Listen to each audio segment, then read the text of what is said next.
रामपुर एक रियासत था, ये बात तो हम सभी जानते हैं। वो 10 शख्सियतें जिन्होंने इस रामपुर को बसाया और उसके बाद सिलसिला शुरू हुआ नवाबी का। एक के बाद एक रामपुर के अंदर इन 10 नवाबों ने शासन किया, रामपुर को बहुत कुछ दिया। लेकिन उन सब के अलावा भी यहाँ पर रामपुर के अंदर बहुत सी ऐसी शख्सियतें हैं जिनका हम अपने इस कार्यक्रम शख्सियत में जिक्र करते नजर आएंगे।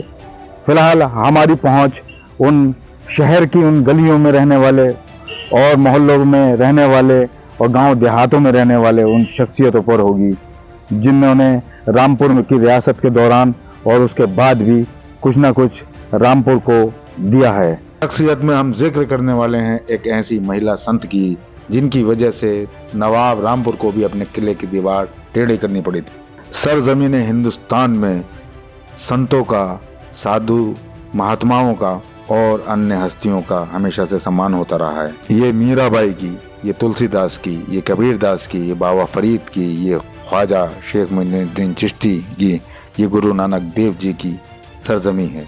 हमारे देश में 14वीं से लेकर 17वीं शताब्दी तक को भक्ति काल और सूफी काल के नाम से जाना जाता है।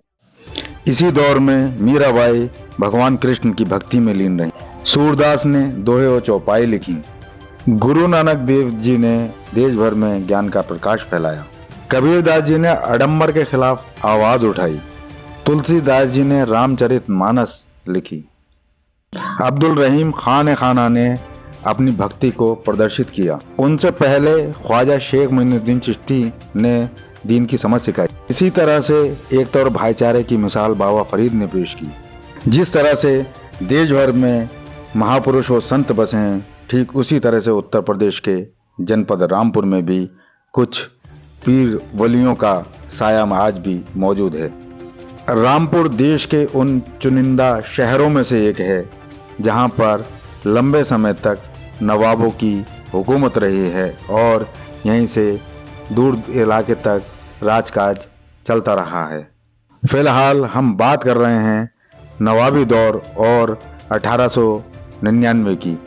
जब रामपुर का किला बनाया जा रहा था तभी उसकी दीवार के किनारे एक बुजुर्ग का मज़ार मौजूद था जिन्हें बी मैया के नाम से जाना जाता है। बी मैया के मज़ार और नवाब के किले की दीवार के बारे में बरसों से एक बात आम है कि जब नवाब रामपुर के इस किले की दीवार जब मजदूर बनाया करते थे तो रात को वो गिर जाया करती थी। रामपुर के नवे नवाब हामिद अली खान का वो दौर था। नवाब हामिद अली खान को किले की दीवार के बार बार गिरने के बारे में जब अवगत कराया गया तो वो भी ये सुनने के बाद हैरान रह गए। कहा जाता है कि नवाब हामिद अली खान के फरमान के बाद फिर इस दीवार का निर्माण शुरू हुआ और मज़ार को इस दीवार से बाहर कर दिया गया, तब जाकर किले की दीवार मुकम्मल हो पाई। अब आपको बताने की कोशिश करते हैं किस तरह से इस भव्य किले का निर्माण शुरू हुआ। दरअसल 1899 में ये किला बनाया गया। सबसे पहले किले की दीवारों और दरवाज़ों को बनवाने का काम शुरू हुआ जो 1899 से 1902 तक चला।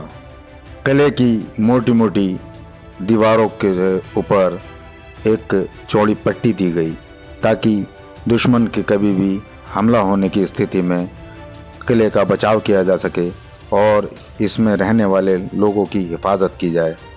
लिहाजा किले की दीवार बनाने पर पूरा मुकम्मल सुरक्षा व्यवस्था को लेकर ध्यान दिया गया था। किले की दीवार के निर्माण के समय हर बात का सुरक्षा व्यवस्था को लेकर ध्यान रखा गया। लिहाजा ये मोटी मोटी दीवारें बनाई गईं और उसमें कहीं ना कहीं ऊपर के हिस्से में सुरक्षा के ऐसे इंतजामात किए गए जो आज तक कायम हैं। रामपुर रियासत के नवे नवाब हामिद अली खान एक वो शख्सियत रहे हैं जिन्होंने रामपुर की तस्वीर को बदल कर रख दिया था।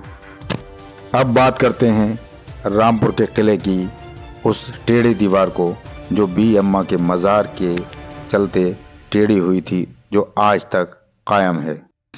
किले की टेढ़ी दीवार से सटा ये बी मैया का मज़ार आज भी उस दास्तान को और उस हकीकत को बयान करता नज़र आता है जो कहीं ना कहीं इससे जुड़ा है। किले के गेट से जेल रोड पर गुजरने वाले इस मार्ग पर मौजूद इस मज़ार के मुख्य दरवाजे से जब हम इसके अंदर प्रवेश करते हैं तो यहाँ पर नज़ारा बड़ा सुकून भरा नज़र आता है। देख सकते हैं आप किस तरह से बी मैया, जो एक महिला बुजुर्ग, महिला संत हैं अपने ज़माने की, वो यहाँ पर आराम फरमा है। वहीं मज़ार के बराबर में मौजूद किले की वो घुमावदार दीवार आज भी उस हकीकत को बयां करती नज़र आती है जो 1899 से 1902 के बीच में हुई थी। बी मैया के बारे में कहा जाता है कि वो महिला बुजुर्ग हैं और एक महान संत हैं जो नवाबी दौर से भी पहले यहाँ पर क़याम किए हुए थीं। महिला बुजुर्ग होने के नाते उनके मज़ार पर महिलाएं आती हैं, यहाँ पर हाज़िरी देने के बाद अल्लाह से दुआ करती हैं ताकि जो भी उनकी मुराद हो अल्लाह इन बुजुर्ग की दुआओं से उनको पूरा कर दे। जरा सबसे पहले आपका नाम जानना चाहिए। मेरा नाम मौलवी कमरुद्दीन है। मैं इस मस्जिद में इमाम हूँ और माशाअल्लाह 10-12 साल से खिदमत अंजाम दे रहा हूँ। और ये यहाँ पे बड़े बड़े पुराने बुजुर्ग हैं। ये मज़ार है मस्जिद इनका बी मैया का, ये वाला काफ़ी पुराना मज़ार है। मशहूर रिवायत है कि नवाब साहब दीवार बनवाते थे और रात को जब बन के तैयार हो जाती थी दिन भर में तो दूसरे दिन गिर जाती थी। ये मस्जिद से इस इलाके से बाहर को आना चाहते थे, इसी वजह से ये मस्जिद कायम है।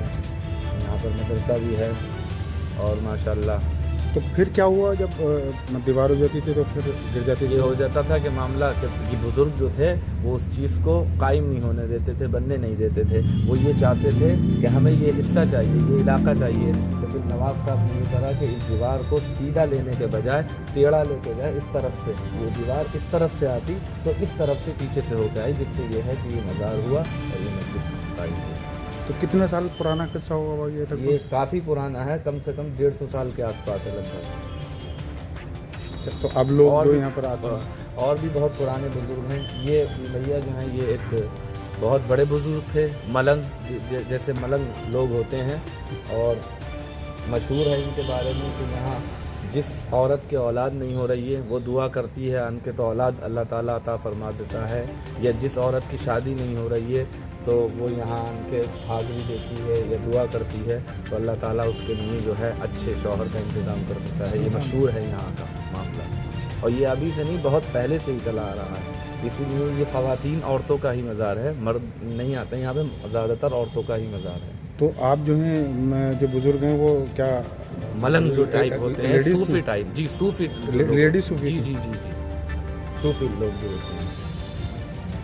दशकों से महिला और पुरुषों का बी मैया के मज़ार पर आने का सिलसिला जारी है और ये सिलसिला उम्मीद की जा रही है लंबे समय तक चलता रहेगा। अगर आपको भी दिलचस्पी है अपने शहर और अपने ज़िले के बारे में जानने की तो देखना ना भूलें हर शुक्रवार को शख्सियत और हर इतवार को विरासत। और एक गुजारिश है आपसे, अगर आपको हमारी खबरें पसंद आती हों तो हमारे चैनल को लाइक कीजिए, शेयर कीजिए, सब्सक्राइब कीजिए ताकि हमारा हौसला बना रहे और इस तरह की खबरें हम आप तक बिना रुके पहुंचाते रहें। फिलहाल हम उन तक पहुंचने की कोशिश करेंगे जो गलियों में, गांवों में और मोहल्लों में जिनका अपना किरदार रहा है, जिनकी अपनी शख्सियत रही है, उन तक पहुंचने की हमारी जो जिज्ञासा है वो तभी पूरी होगी जब हम उन तक अपने इस कार्यक्रम को पहुंचाने की कोशिश करेंगे और उन शख्सियतों को ढूंढकर अपने इस कार्यक्रम में लेकर आएंगे। फिलहाल आप दीजिए मुझे इजाज़त। जय हिंद। खबरों का सिलसिला जारी है, देखते रहिए आप पहरेदार आंखें।